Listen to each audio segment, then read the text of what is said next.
Welcome to Corpstruction, a show about the missions, activities, and employees of the Tulsa District U.S. Army Corps of Engineers. Today we're at the Navigation Office, where I'm interviewing Chris Abner of the Major Maintenance Unit here. Chris is a retired Marine, and he recently completed the 140-mile Tulsa IronMan Competition. That includes swimming, biking, and a 26.2-mile marathon, which Chris ran with an American flag. That American flag also had a streamer attached to it with the name of one of his former squad mates, Lance Cpl Jeremy Burris.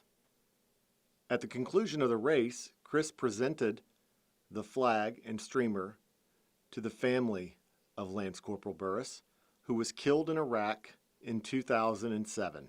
Chris, welcome to Corpstruction. Thank you for having me. Sunday I was out there and I saw you out there running with a flag, and you guys got a later start, or it got mixed up because of the water levels and the lapping on the water with the wind. Can you tell us about that experience of the swim part, because that's how you start, right? Yes, sir. So the swim was supposed to be a one loop in and out swim. And due to the weather conditions, that morning they switched it to a two-loop.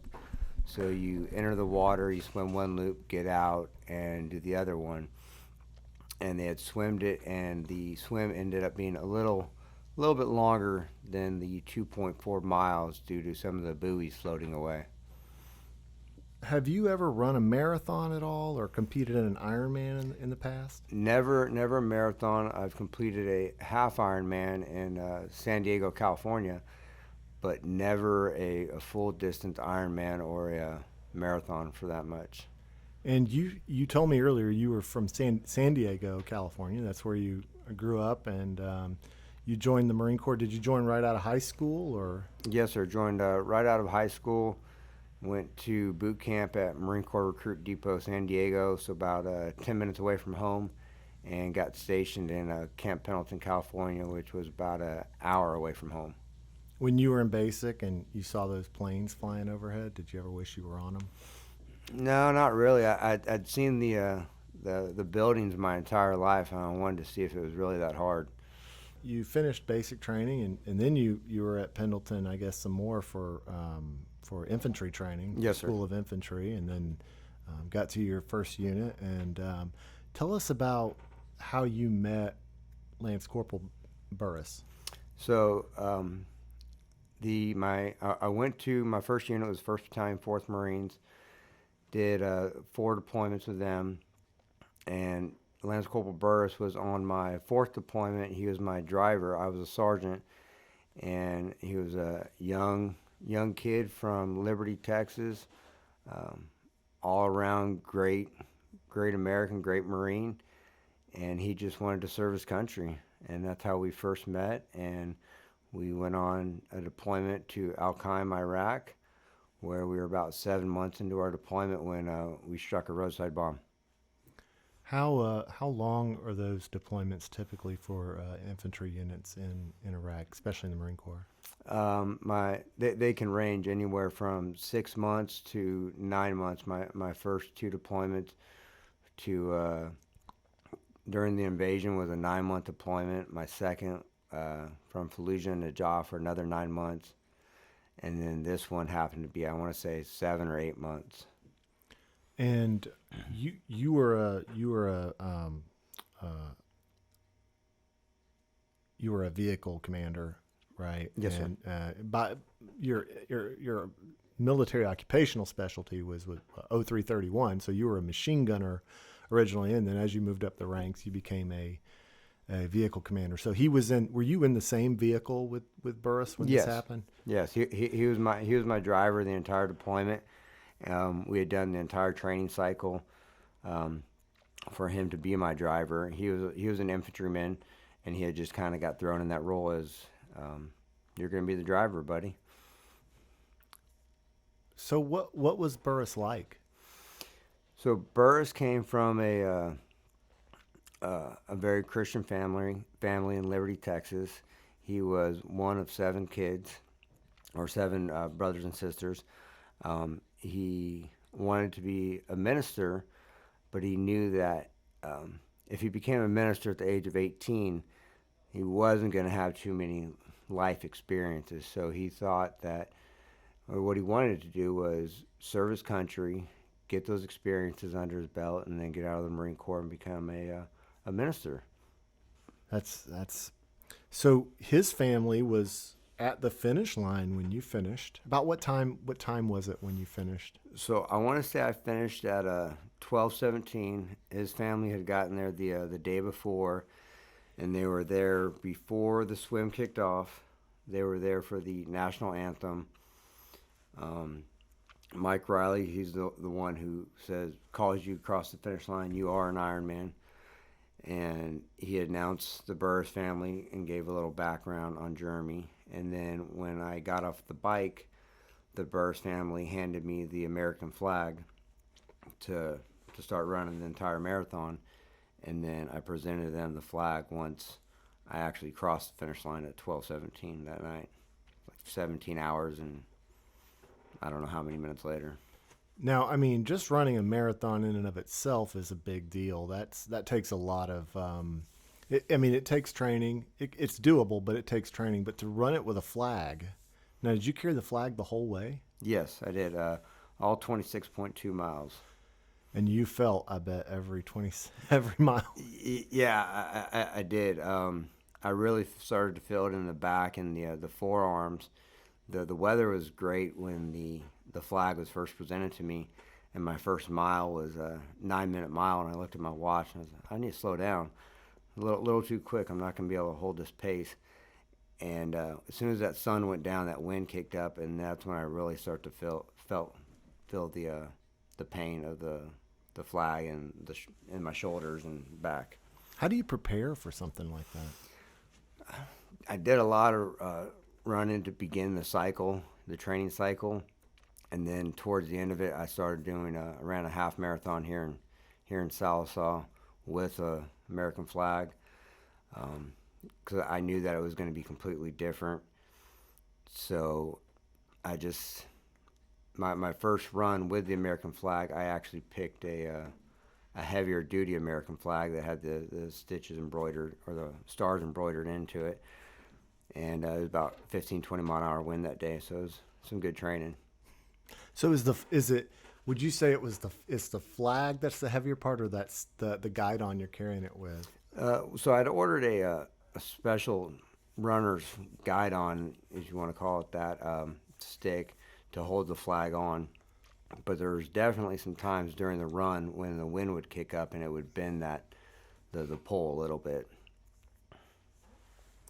So you get to the finish line, and then you presented the flag to the family? Yes, sir. So I crossed the finish line. I heard, Mike Riley's voice coming out there, and he's calling people an Ironman. So I kind of picked up the pace a little bit, and I remember crossing the finish line, and honestly, I don't even remember what my wife told me. She said, "You apologized to the Burrises." I said, "I apologized to them for what?" She said, "You said that you were sorry for taking so long." And the Burrises kind of just laughed about it and said, "No, we had the easy job. We understand." Have you talked to them really before this event? Yes, I'd met the Burrises in 2012, and I'd also met them as soon as we came back from that deployment. They were actually there on the parade deck when we arrived home, and they went out to dinner with us. And I talked to him a little bit here and there, but I actually didn't talk to Brent Burris until about 6 months into my training, because I knew as soon as I asked him if he'd be willing to come up, I had no choice to complete it. So I wanted to make sure my body would hold up and that I could do it. What goes through your mind when you're doing an Ironman? I'm sure different thoughts at different points, but can you sort of take us through, like, maybe from the swimming and then? A lot of funny, weird things come up. I mean, anything to keep your mind occupied. The swim was definitely the hardest part of for me for the Ironman, just with the conditions, the water temperature, and that one. Mainly, I was just thinking my form. I can do this. I was thinking, I work for the Army Corps of Engineers, and they couldn't warm up the water for me, or calm the water down, or stop spilling for a minute. So You get no special treatment. I know. So I was kind of angry about that for a while during the swim. So that killed about 10 minutes of it. And then I remember swimming at one point. I smelled gasoline. It was funny, and I don't know if it was from a boat or if it was from a camper had started a fire with gasoline. But I just noticed that all my senses were really in tune because I couldn't see nothing. So that was really interesting for me. And then I got out of the swim, and I hopped on the bike, and I noticed my heart rate was way elevated. And I just started thinking, about Germany at certain points, other Marines that I'd served with, different points during different deployments where funny things had happened, or even sad things, because that bike was 7 hours and 40 minutes. Yeah. At one point, I remember my daughter loved the movie Frozen, so I started thinking about the movie Frozen. You were singing "Let It Go." in your I mind. was. I was absolutely singing "Let It Go" because I just wanted to get off that bike, and going out there and just being able to see the volunteers and talking to the volunteers a little bit kind of killed some time.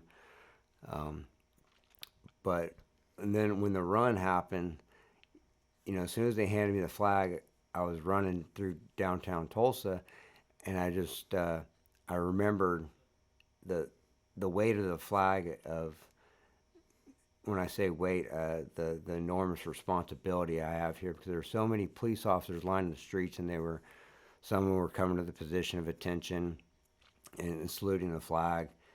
And I ran that 9-minute mile all the way up until there was no more police officers, just about. And every athlete, every person that I came across was thanking me for running with the flag.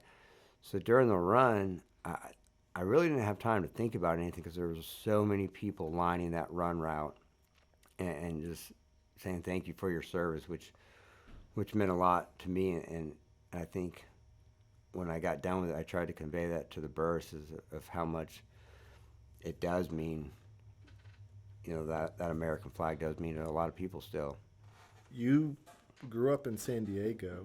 You were retired from the Marine Corps in 16. 16? Okay. And then you eventually came here to. Did you come straight here to Oklahoma? I did, yes. So tell us why Sallisaw, Oklahoma? Sallisaw, Oklahoma. So my parents are originally from this neck of the woods. I wanted my children to grow up in a less populated area where they could go out and they could fish. We could go to the lake. And I just felt as if, coming out here, the teachers have a hard enough job as it is. And, in California, I think my son's kindergarten class was, 30 to 1, 30 students, 1 teacher. Out here, it's, 10 to 1. Mm-hmm. So, and every teacher cares about their kids. And it just felt that I could give them a better life out here in South America. So, did you swim when you were in San Diego? Were you a swimmer out there, or? I was a surfer. I wouldn't say I was a swimmer. My first triathlon I ever did was a 1/4-mile swim, and I thought I was going to die during that swim too. But I thought I could swim, and then I got a coach, and he taught me the right way to swim. I was really lucky towards the end of my Marine Corps career to be at Wounded Warrior Battalion, mm-hmm. which had awesome physical therapists, awesome coaches. So I was able to really hone in on certain techniques versus just going out there flailing in the water. What is the Wounded Warrior Battalion in the Marine Corps, and how does that work? So the Wounded Warrior Battalion, obviously I was injured in 2007. I was getting ready to deploy in 2010 when my middle child was diagnosed with terminal disease. So I became undeployable at that point. So they sent me to Wounded Warrior Battalion, which takes care of wounded, ill, and injured, which a lot of people don't know about is the wounded, ill, and injured. Wounded, obviously, being combat, injuries sustained in combat, whether that be a physical injury, loss of a limb, or post-traumatic stress disorder, traumatic brain injury. Ill could be, cancer, and injured could be from a car accident. So once I was there, I was responsible for, making sure these Marines were still held accountable to the standard of the Marine Corps, but also ensuring that they got the rehab and the rehabilitation that they needed, whether that be from the civilian standpoint or the Marine Corps standpoint. And then once my daughter passed away in 2014, I had an awesome CO.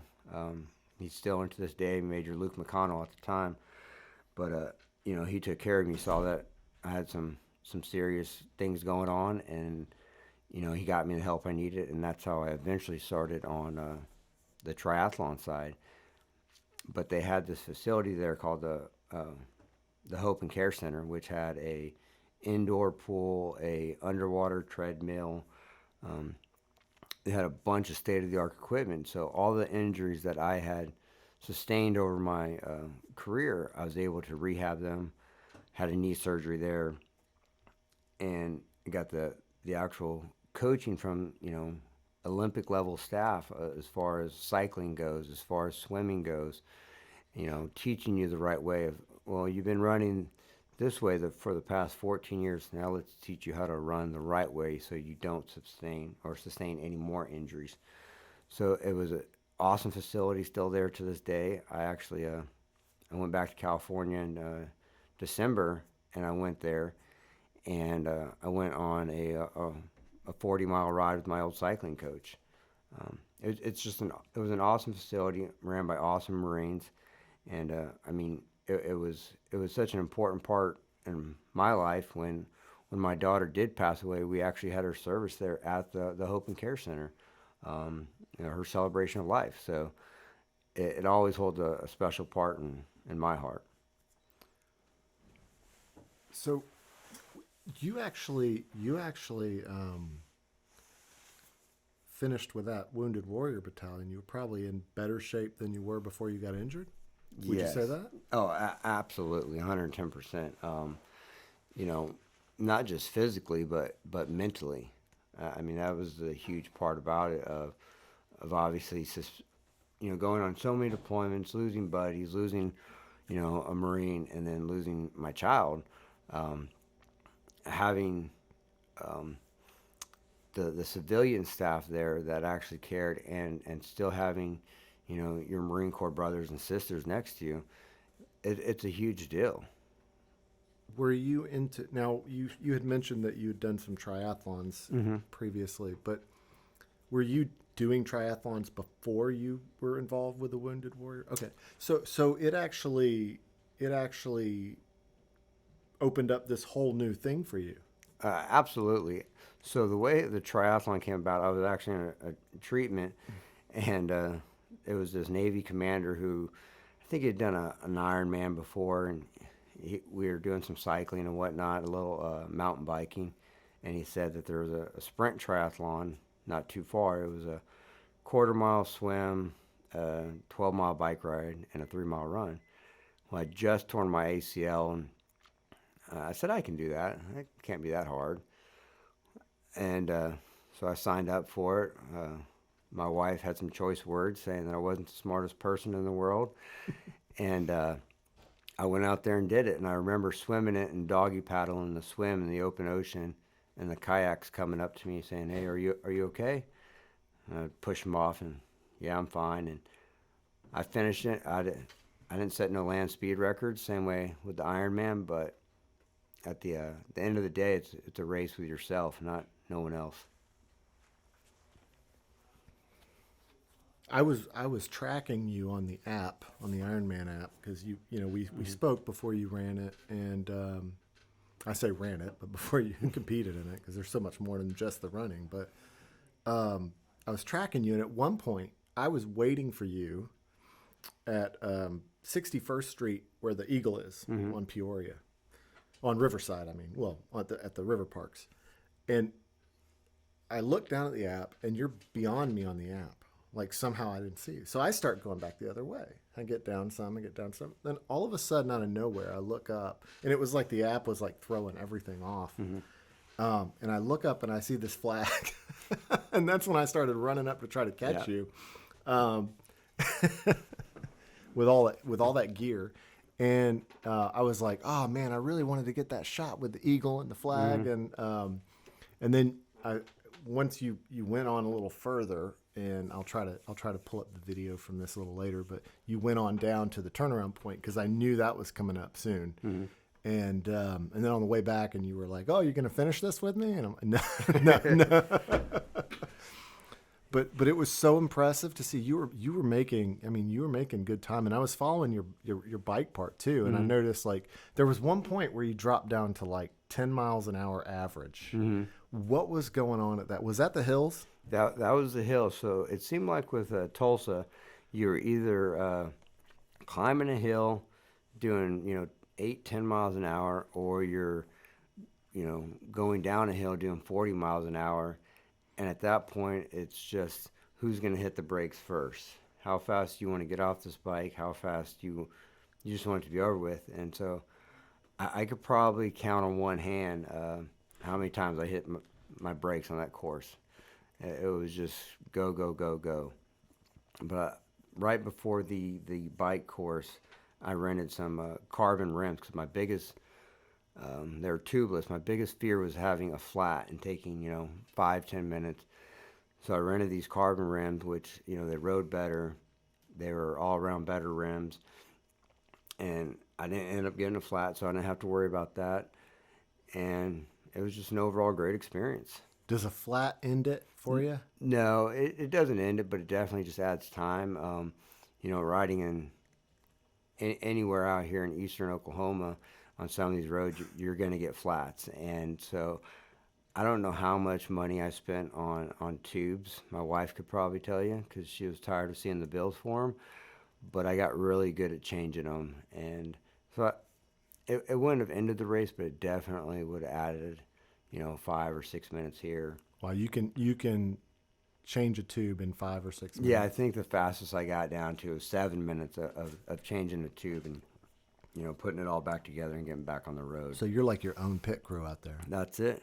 I mean, you're self-sustained. They do have a truck that goes around and gives you some sort of service, but there's only a few of those trucks on a 112-mile bike ride. So if you can't fix it, you might be done for that day. And that was a huge fear of mine, of having a family come up from Texas, having all this hype going on with all the media and all this stuff, and not being able to even get to the run portion because of a bike malfunction. It would have been tough to deal with.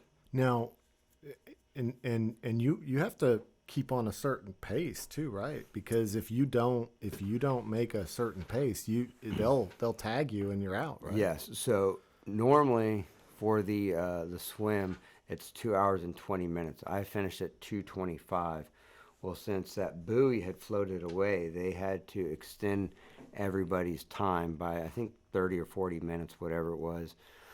And then overall, you have to finish at 16 hours and 59 minutes. I finished at 17:15 or something. So within that limit that they had extended it to, because we had to swim that extra quarter mile, whatever it was. But hey, it was just a little bit extra longer day. Well, I mean, you finished it though. Like yes. That's the big thing. I mean, that's what's so amazing, because I was nervous when I was looking at, because I didn't know about the extended thing initially, and I was like, oh my gosh, I hope this guy's not in over his head. I had no idea that you had, because we hadn't really talked much. I mean, there was that email back and forth, and I was like, oh my God, I hope this guy hasn't gotten in over his head. Yeah. And you did it, man. You were, and I didn't know you were well trained and prepared. And this wasn't. I mean, it was your first Ironman, correct? Yes, but it wasn't your first rodeo on a triathlon. So. No, it wasn't my first rodeo on a triathlon, and like I said, I didn't set no land speed records. You know, I didn't place first or second in my age group or anywhere near it, but I can tell you I placed first in the guy running with the American flag because I was the only one out there. Yeah, every once in a while you'll see like a marathon where somebody's somebody's running with a flag, or or running with a pace sign if they're part of a running group, but yeah, you were the only one I saw out there with an American flag. Yeah, that's certainly for sure. And when you presented that,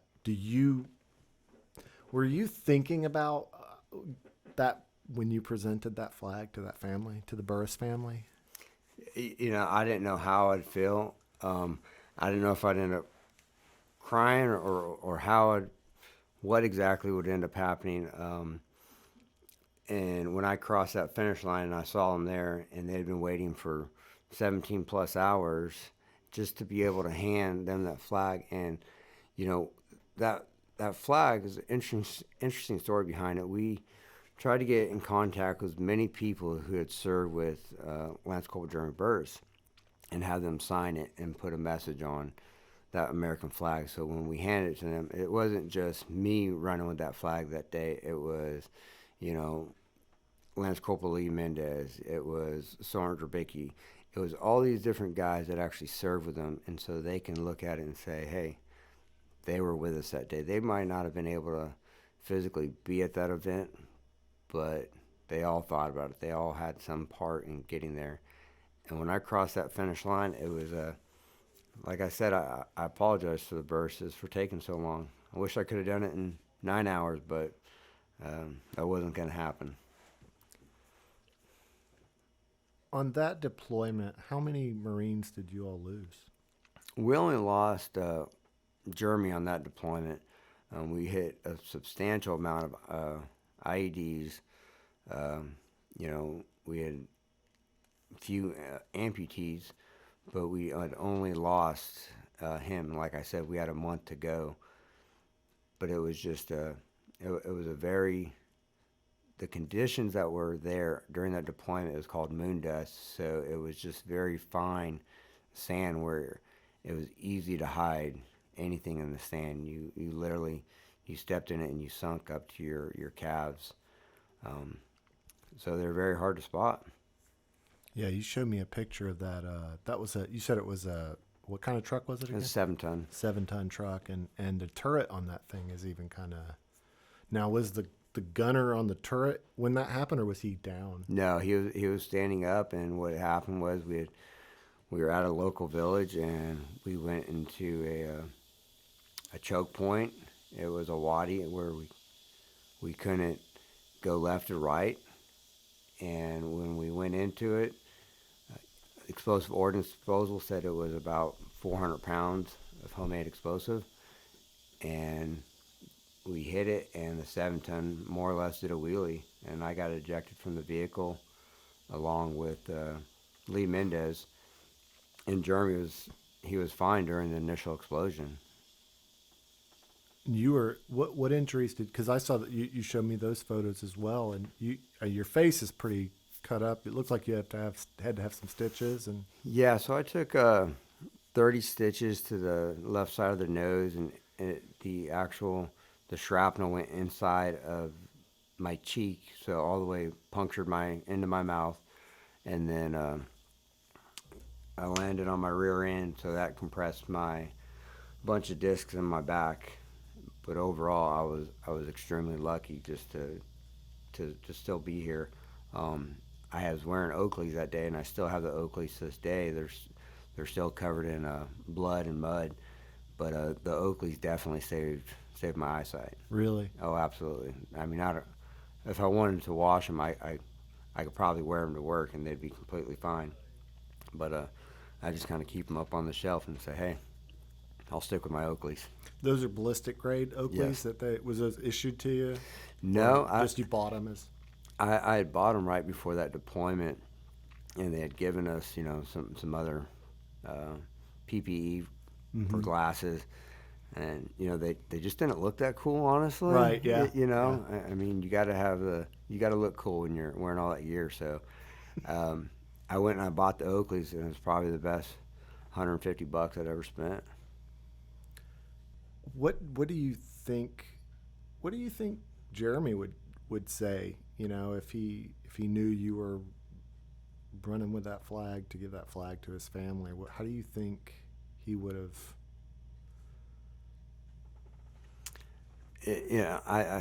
That's a tough question. I'd hope he'd be proud of every single one of us. Every single one of the guys. I know we've all had our trials and tribulations throughout our lives. Him being killed, but his life and how he led it has some way affected our lives and how we still live to this day. So I think he would be proud, and his parents were so happy that it's been this long and their child still makes a difference, and he's not here. So I think it was ultimately just the biggest honor that I could have had. It's awesome. And that wasn't your last deployment, though, was it? Right? It was my last. Oh, it was your deployment, last. Okay, so all right, so that was your last deployment. Yes, sir. And you were gonna deploy again though in 10, right? That's what you said. Yes, I was going to deploy in 2010 when my daughter got diagnosed. Yeah. So you, even in spite of being injured, you were gonna go all the way back. Yeah. You must have planned to make it a career, full. Yeah, I mean, 20+ career. I did almost over 14, and before they medically retired me, and I had no plan to leave them. But sometimes, everything happens for a reason. At the end of the day, I guess. Infantry guys, you all tend to be a pretty tight group. Like you when you're on ship, you go places together. You know everything about that guy in the berthing area with you. Who's maybe got the bunk above you, or what? How close are you to those guys? Do you still keep in touch to those infantry dudes that you worked with? We'd kind of went our separate ways throughout life, and then this event happened. I'd still talk to my gunner, and it's crazy by this one act and this one event of how big it's gotten as far as the American flag and the media, of how close it's brought a lot of us back together, and realizing like, hey, we made a difference. He made a difference, and we're all still here. And you know what? We might have our families over here, but this one event, as short as it was, that happened in seconds, has changed our lives forever, and somehow contributed directly how we live to this day. So to answer your question, we weren't that close before the event, but now we've gotten a lot closer. And how did you make the decision to do this, to do the IronMan Foundation thing? Did you reach out to the IronMan Foundation, or did they reach out? How did that happen? No, so I had a friend who worked for an organization called Hunter's Hope, who dealt with my daughter's disease, and then she left that organization, went to work for the IronMan Foundation. A lot of people don't know that Ironman race and IronMan Foundation are two different things. The IronMan Foundation is a 501c3 and donate all the money. So she asked me after 2021 Tulsa, would you like to run an Ironman? And I said, well, it's on my bucket list. I don't know yet. And then she said, well, we have this race series called the Gold Star Initiative, where you have a Gold Star family, a family that's lost their child in combat, and you run with the American flag for the marathon. And once she said that, I had no choice. I mean, that is I think the biggest honor in the world. You're paying your respects to somebody who gave up their life for this country. I don't see how anybody could ever question that. And did you just say, I said, yes. Jeremy Burris? I did. I said, I'll do it for Jeremy Burris. yep. I said, I have a Marine that, that I lost, and she knew that I'd lost, a Marine. I said, can I pick it? And she said, yes. And so, like I said, I went 6 months from that day of just training without even contacting Mr. Burris and asking if he'd be willing to come up from Texas to do it. And once I did, he was all about it. He said, absolutely. He didn't even have to think about it. He said, we'll be there. And that's like you said, I think about a 7-hour drive or something? Yes, 7 hours. Tulsa? Mm-hmm. It's Christoph, right? No, It's Christopher? It's Christopher, but for some reason, DOD always drops the R. It says like 11 letters, man. Yeah.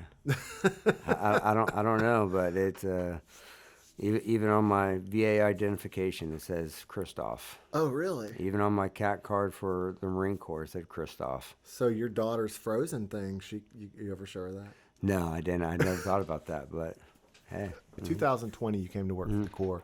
How are you liking it? So you work on the navigation system and you handle maintenance on a lot of this stuff. So what all kind of work are you doing? So originally when I got hired on, I was a lock operator.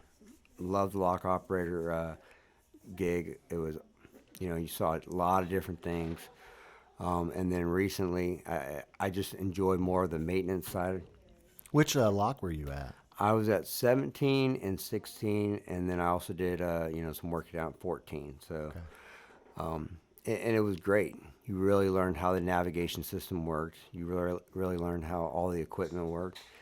And a spot came open at the major maintenance unit, and I really enjoyed being out in the sun, seeing a product at the end of the day, per se, and just going up and down the river and actually working.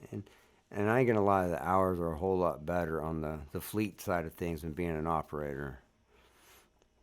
Yeah, that operator works pretty cool. Was that when you started to become an operator? Was that the first time you'd seen boats locked through or tows locked through? Obviously, living in the South Side, you'll see the barges come up and down the river, and you don't know anything about them, and then you become a lock operator, you really see, wow, there's a lot that actually goes on to this, and the technology is awesome.